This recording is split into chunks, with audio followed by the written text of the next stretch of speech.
இன்னைக்கு காலையிலக்கு லெமன் ரைஸும், பொட்டேட்டோ ஃப்ரையும் பண்ணலான்னு நெனச்சேன். ஆனா தம்பி வந்து பார்த்தீங்கன்னா, அன்னைக்கே லெமன் ரைஸ் கொஞ்சம் கசப்பா இருந்துச்சு. வேண்டாம்மா பொட்டேட்டோ ரைஸ் மாரி குடுத்துரு அப்டின்ட்டான். அதனால அதுக்கு அப்படியே முட்டையும் அவிச்சாச்சு. இன்னைக்கு காலையிலக்கு நவதானிய தோசை தான் ரெடி பண்ணியிருந்தேன்.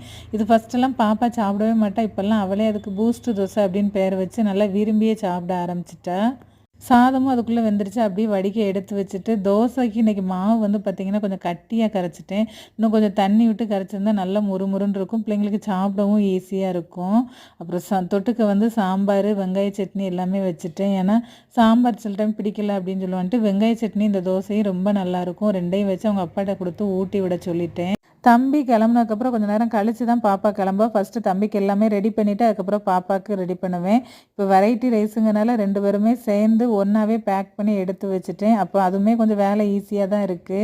ஸ்நாக்ஸுக்கு கொஞ்சோண்டு லட்டு, சோன்பு பொடியெல்லாம் இருந்துச்சு. எல்லாத்தையும் பேக் பண்ணி ஸ்கூலுக்கு அனுப்பியாச்சு. பாய்.